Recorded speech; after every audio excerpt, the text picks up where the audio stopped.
ওরে মালতী, আয় বস। এত বেলা করলি কেন?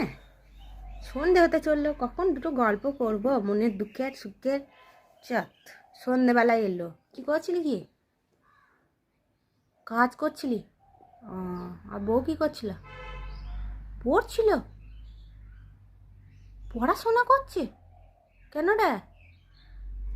চাকরি করবে? এ বাবা, তুই কি করছিস? চাকরি করবে বলছিস?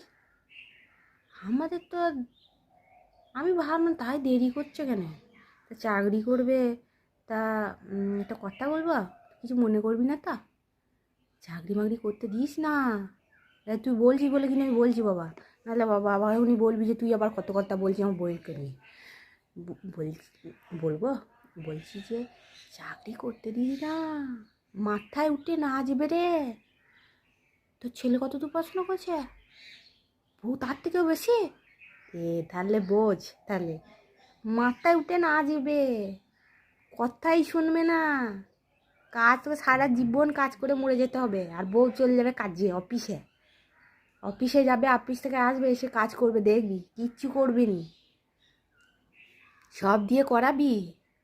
অফিস তো করতেই দিস না একদম, পড়াশোনা কাজ কিচ্ছু, অফিসের কথা ভুলে যা। আমরা তো, আমাদের ছোটো বয়সে বিয়ে হয়নি, আমাদের 13-14 বিয়ে হয়েছে, সংসার করেছি। সংসার করছি আমরা, শ্বশুর ভাসুর সব নিয়ে সংসার করেছি। গরু ছাগল হাঁস সব ছিল, বল আমাদের। হাঁস ছিল, গরু ছিল, ছাগল ছিল, আমরা করিনি? সংসারের কাজ করিনি? সব করেছি আমরা, ভাসুর শ্বশুরকে করেছি।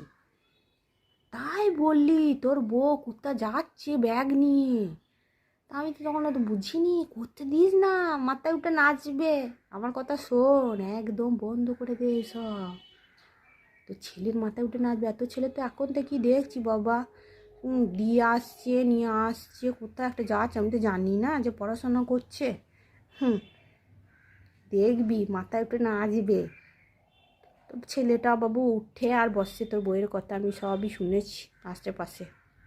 উঠে আর বসে, আবার ভেড়া হয়ে গেছে রে, আবার ভেড়া হয়ে গেছে।